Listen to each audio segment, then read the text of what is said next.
તો જય દ્વારકાધીશ મિત્રો, મારું એક ડ્રીમ હતું દ્વારકા જઈને વ્લોગની શરૂઆત કરવાની. તો ચાલો અત્યારે જ હું નીકળું છું દ્વારકા. રાતના 11:30 થયા છે.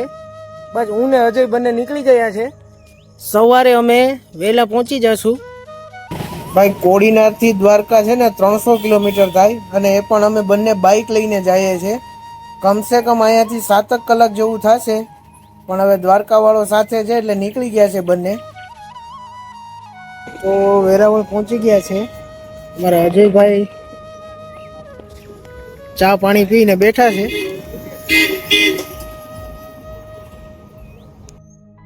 ભાઈ વેરાવળથી ચા પાણી પીને નીકળી ગયા છે. હાઈવે સારો છે એટલે વાંધો આવે એવું નથી ક્યાંય. હવે સીધી આપણે માધુપુર ક્યાંય પણ હોટલ આવે ત્યાં રોકવાની છે. ત્યાં સુધી કન્ટિન્યુ ખેંચી લઈએ. વરસાદ જેવું વાતાવરણ છે એટલે રેનકોટ બી પહેરી લીધો છે. ક્યાંય પણ શું છે, વરસાદ પાણી હોય તો વાંધો ન આવે. હજી અહીંથી માધુપુર પૂગવામાં અડધી પોણી કલાક જેવું થશે. બસ હવે આવી જ ગયું છે. તો આપણે માધુપુર પહોંચી ગયા છે. હોટલ દેવાંગીમાં ચા પાણી પીધા, થોડી વાર બેઠા, અહીંથી ફ્રેશ થઈ ને હવે નીકળી જવાનું છે. ભાઈ આ રસ્તો જોઉં તમે, આ રસ્તા ઉપર ક્યાંય બી તમને એક બી માણસ ના જોવા મળે. એટલે રાત વગડાના ક્યારેય નીકળો તો પોતાની સેફટીમાં નીકળજો, અને એકલા ક્યારેય ના નીકળતા. આ જો ઇલાકો જો, આખો કોઈ ના મળે તમને અહીંયા. ભાઈ હવે અહીંથી દ્વારકા હજી 160 કિલોમીટર છે, અને સવારના હવે 3-3:30 જેવું થઈ ગયું છે. અમારે 6 વાગે તો દ્વારકા પહોંચવાનું છે. એટલે હવે જેવી ઠાકરની ઈચ્છા શાંતિથી જાય છે, કોઈ ઉતાવળ કરવી નથી. તો ભાઈ હવે દ્વારકા અહીંથી 100 કિલોમીટર દૂર છે. થોડી વાર અજયભાઈ ને અમે બે શું છે થાકી ગયા ગાડી ચલાવીને. છે ને જો રોડ એકદમ સુમસામ, દેખાય કોઈ અમારા બે સિવાય?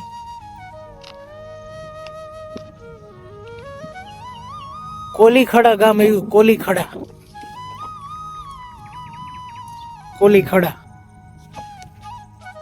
In 600 meters, continue straight. જય દ્વારકાધીશ.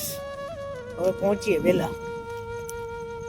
ભાઈ હજી અહીંથી દ્વારકા 63 કિલોમીટર બાકી છે, અને આ છેલ્લો હોલ્ટ આપેલો છે.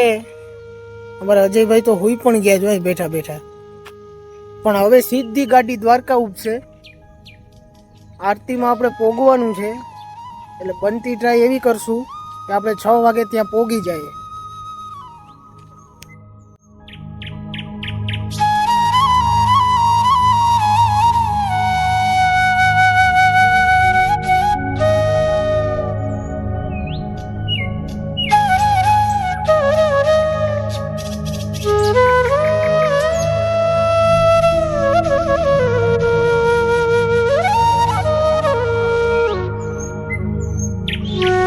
તો ભાઈ આપણે દ્વારકા પહોંચી ગયા છે, નાહી ધોઈ ફ્રેશ થઈ ગયા છે. હવે જઈએ છે દર્શન કરવા માટે, કેમ કે આરતીમાં તો ના પહોંચી શક્યા. 7:30 જેવું થઈ ગયું છે અહીંયા. તો પણ મંદિર ખુલ્લું છે, 8:30 મંગળા આરતી થશે. ત્યાં સુધીમાં આપણે ત્યાં પહોંચી જાય. આ સુદામા સેતુ, ગોમતી ઘાટ બધું આવી ગયું છે અહીંયા. પછી આપણે અહીં ફોટા બોટા પાડશું. અત્યારે સીધા આપણે મંદિરે જઈએ, પ્રસાદીને લઈ દર્શન કરી અને નીકળી જઈએ. જય દ્વારકાધીશ. કરી લ્યો બધા ભાઈ દ્વારકાની ધજાના દર્શન. હવે આપણે દર્શન કરીને આવી ગયા છે અહીંયા ગોમતી ઘાટે. થોડીક વાર અહીંયા ફોટા ને એવું બધું પાડી લઈએ, પછી અહીંથી જઈએ રૂકમણી દેવીના મંદિરે. તમે પણ લોકો દર્શન કરીને કોમેન્ટમાં જય દ્વારકાધીશ લખી નાખો, કેમ કે આની ધજાના દર્શન થઈ જાય ને તો પણ આબરૂના ધજાગરા નહીં થાય. તો બધા દર્શન કરીને કોમેન્ટમાં જય દ્વારકાધીશ લખી નાખો. આવી ગયા છે અમે હવે 56 પગથિયે, પણ ત્યાં તો રસ્તો બંધ છે એટલે ત્યાંથી નતા ગયા. અમે આમ પાછળથી ગયા હતા. ટ્રાફિક પણ છે આજે થોડુંક, પણ વાંધો ન આવ્યો. અમારે દર્શન થઈ ગયા છે.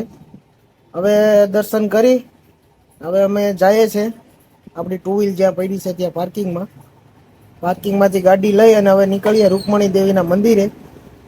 તો બધા કોમેન્ટમાં જય દ્વારકાધીશ લખી નાખજો, અને ચેનલને સબસ્ક્રાઈબ કરી નાખજો.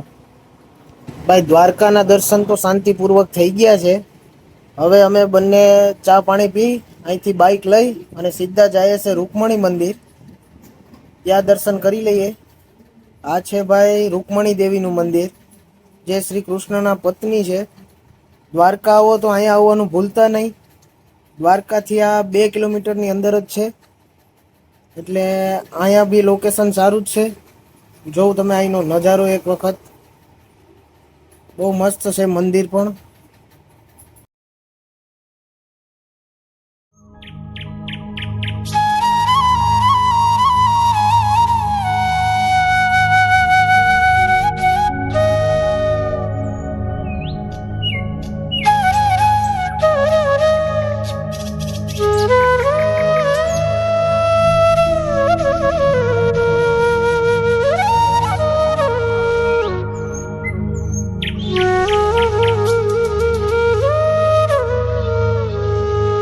ભાઈ હવે રૂકમણી દેવીના મંદિરથી અમે આવી ગયા ડાયરેક્ટ સુદર્શન સેતુએ.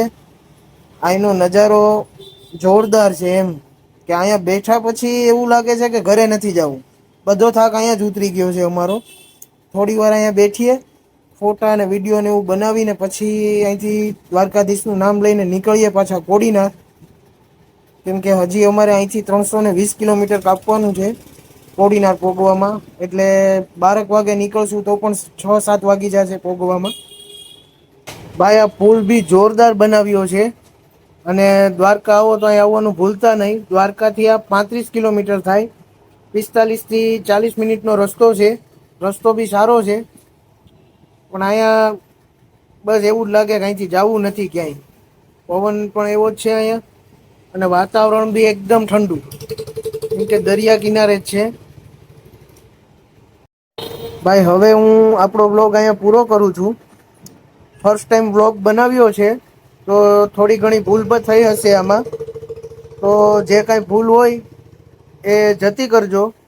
અને લાઈક, સબસ્ક્રાઈબ અને ફોલો કરવાનું ભૂલતા નહીં. કેમ કે હજી શરૂઆત થઈ છે. ધીમે ધીમે હું પણ શીખી જાય વ્લોગ બનાવતા. બસ હવે તમે લોકો સપોર્ટ કરતા રહેજો. અમે હવે નીકળી જઈએ છીએ અહીંથી. તો જય દ્વારકાધીશ. વ્લોગ પૂરેપૂરો જોજો. મજા આવે તો કોમેન્ટમાં જય દ્વારકાધીશ લખી નાખજો. જય દ્વારકાધીશ.